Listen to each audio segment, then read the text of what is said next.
Sign in. Please say a command. Bluetooth audio? Bluetooth audio. How is it possible that you do not know this? Zaitsev demanded. Oleg Ivanich, there are many things we do not know about the Soviet Union, Jack admitted. Some are important, and some are not. Is this true? Yes, it is.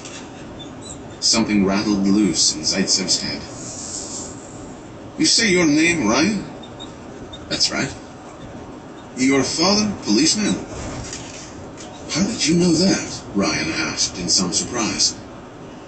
We have a small dossier on you. Washington Residentura do it. Your family attacked by hooligans, yes? Correct. KGB is interested in me, huh? Jack thought.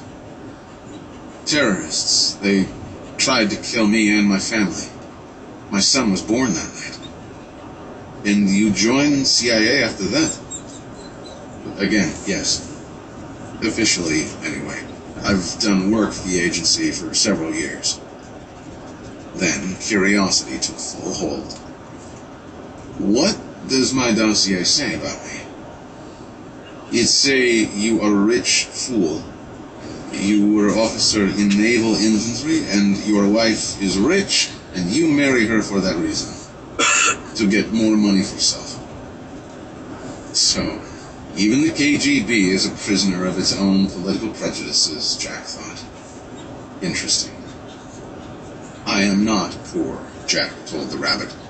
But I married my wife for love, not money. Only a fool does that. How many capitalists are fools? Ryan had himself a good laugh. A lot more than you might think. You do not need to be very smart in America to become rich.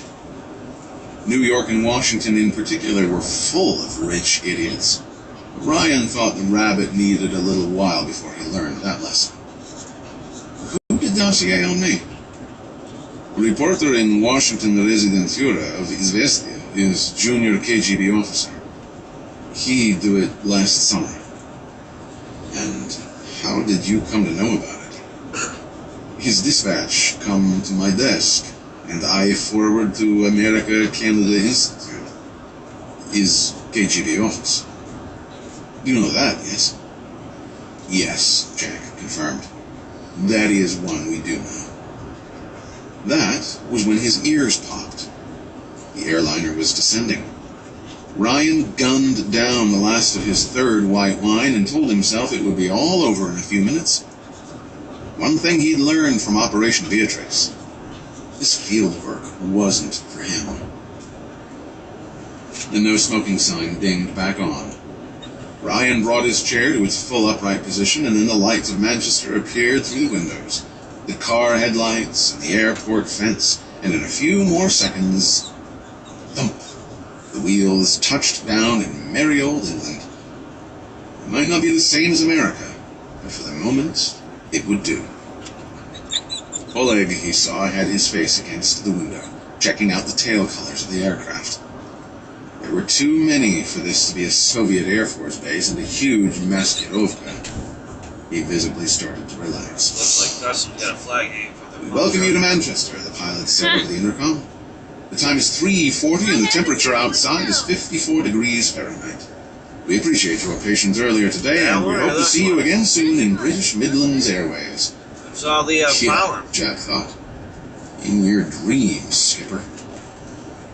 Ryan sat and waited as the aircraft taxied to the international arrivals area. A truck-borne stairway came to the front door, which the lead stew duly opened. Ryan and the rabbit family were first off and down the steps, where they were guided to some cars instead of the waiting transfer bus.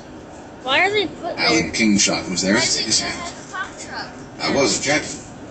Just like a trip to Disney World, Ryan answered without a trace of audible irony in his voice. Right, let's get you all loaded and off to a comfortable place. Works for me, pal. What is it, 2:45? Ryan hadn't changed his watch back yet. Britain was an hour behind the rest of Europe. That's right, Field Scoot confirmed. Damn, Jack reacted. too damn late to call home and tell Kathy he was back. But then he wasn't really back. Now he had to play CIA representative for the first interview of the Red Rabbit. Probably Sir Basil had him doing this because he was too junior to be very effective. Well, maybe he'd show his British host just how dumb he was, Ryan growled to himself. But first, it was time for sleep. Stress, he'd learned, was about as tiring as jogging, just harder on the heart. That's a lot of writing. Back in Budapest, the 3 bodies were at the city morgue, an institution as depressing behind the Iron Curtain as in front of it. When Zaitsev's identity as a Russian citizen had been confirmed, a call had been made to the Soviet embassy, where it was speedily established that the man in question was a KGB officer. That generated interest in the Residentura, just across the street from the hotel where he'd ostensibly died, and more telephone calls were made. Before 5 in the morning, Professor Zoltan Biro was awakened in his bed by the AVH. Biro was professor of pathology at the Ignaz Semmelweis Medical College.